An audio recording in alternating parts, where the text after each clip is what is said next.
अजिंक्यही ठरते आणि लाख सिकंदर आक्रमकाला निवडही उठते अशी महाराष्ट्राची पुण्यवंत कीर्तिवंत माणसे.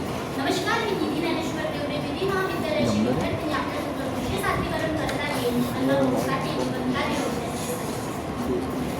मित्रांनो, मला सांगावंच वाटते की महाराष्ट्राच्या साहित्यामध्ये दोन तुकाराम गाजून गेले.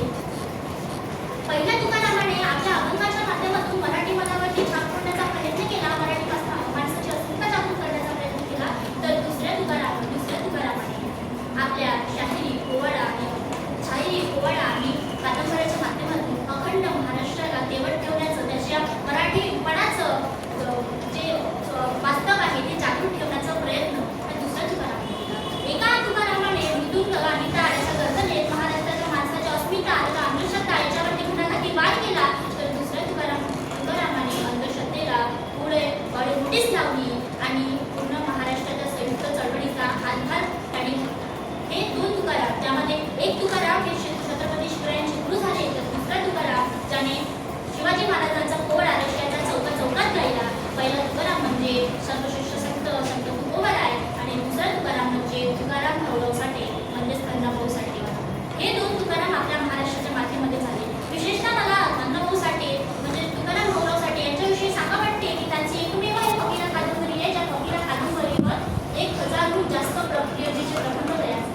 34 कादंबऱ्या, 10 लोकनाट्य, 14 कथा संग्रह, 3 नाटके, 1 प्रवास वर्णन आणि 12 उपहासात्मक लेख अशा कितीतरी लेखनाचं कार्य, किती मोठं साहित्य निर्माण करण्याचं कार्य अण्णाभाऊ साठे केलं.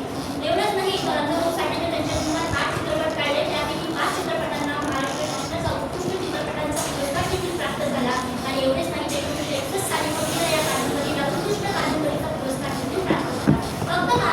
फक्त अण्णाभाऊ साठे एक कादंबरी लिहितात किंवा ती गाजते, जशी फकीरा कादंबरी अण्णाभाऊ साठेंची अतिशय महत्त्वाची आणि गाजलेली कादंबरी आहे. त्यामध्ये अण्णाभाऊ साठेंची वाक्यरचना बघा की वाऱ्याच्या पाठीवर स्वार होऊन फकीरा येतो. किती दमदार रचना अण्णाभाऊ साठेंची होती. एवढंच नाही तर डोळे ही कादंबरी मला विशेषतः आवडलेली. डोळे ही कादंबरी त्यानंतर अण्णाभाऊ साठे सांगतात की त्याला गीता नावाची मुलगी आहे, तिचे डोळे अगदी सुंदर आहे. मृगाच्या नयनाप्रमाणे तिची पांढरी शुभ्र आणि दत्त आणि दार अशी डोळे तिच्या डोळ्याकडे पाहून कोणीही माणूस तिच्यावर आकर्षित व्हावा, तिच्यावर होऊन जावा अशी तिची डोळे. त्यामुळे तिच्या पतीच्या मनात तिच्या विशेष संशय निर्माण होतो. तो तिला घराबाहेर काढतो. घराबाहेर काढल्यावरती समाज तिला चरित्रहीन म्हणून ठरवतो. समाज तिला मान्य करत नाही, बाहेरची मंडळी तिला मान्य करत नाही. अशा वेळेस तरी ती निर्णय घेते माहेराला जायचा. ती माहेराला जाते तेव्हा तिला अण्णाभाऊ साठे रस्त्यात मिळतात. तर अण्णाभाऊ साठे तिला दरेडे करायच्या नजरेतून दारुड्याच्या नजरेतून वाचवतात आणि तिला तिच्या माहेरी सोडतात आणि तिला म्हणतात की ताई मी आता येतो. दुसऱ्या वेळेस जेव्हा अण्णाभाऊ साठे माहेराला जातात, जेव्हा त्यांना वाटते की आपल्या बहिणीची आता आपण भेट घेऊया, बहिणीला बघायला जातात. एक मुलगी असते त्या दरवाजाजवळ बसलेली असते आणि आपल्या मुलगी जवळ करून मान खाली आपले हात गुंफून बसलेली असते. तेव्हा अण्णाभाऊ साठे तिला म्हणतात की माझी मुलगी तर आहे, तिला तुम्ही बोलावता का? तेव्हा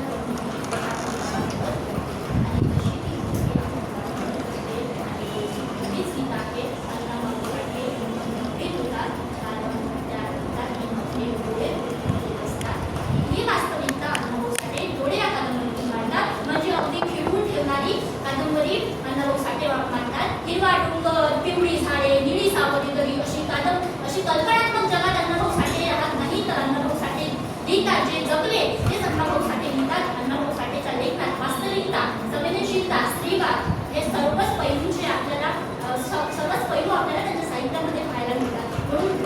म्हणून आपण म्हणतो की सर्व लाखामध्ये लेखणी अण्णाभाऊची लेखणी अशीच अण्णाभाऊची लेखणी होती. तर या प्रकारची लेखणी अण्णाभाऊ साठेंची होती. एवढंच नाही तर तमाशामध्ये आधी गड हा गणपतीचा गायला जायचा, पण तमाशामध्ये शिवरायांचा गड प्रथमतः अण्णाभाऊ साठे आणतात. प्रथम बंधू मायरू चरणा छत्रपती शिवराय चरणा गाऊन वदन करून गातो मी कवणी अशा प्रकारचा गड आहे. ते छत्रपती शिवाजी महाराजांचा अण्णाभाऊ साठे लिहितात. आणि एवढंच नाही तर रशियाच्या चौकामध्ये, लेनिन चौकामध्ये Margaret library literature of foreign society याच्या संस्थेच्या आवारामध्ये अण्णाभाऊ साठे शिवाजी महाराजांचा पोवाडा गायतात.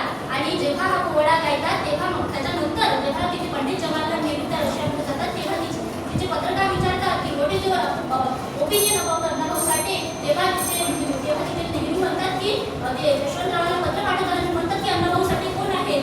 तर अण्णाभाऊ साठे जेव्हा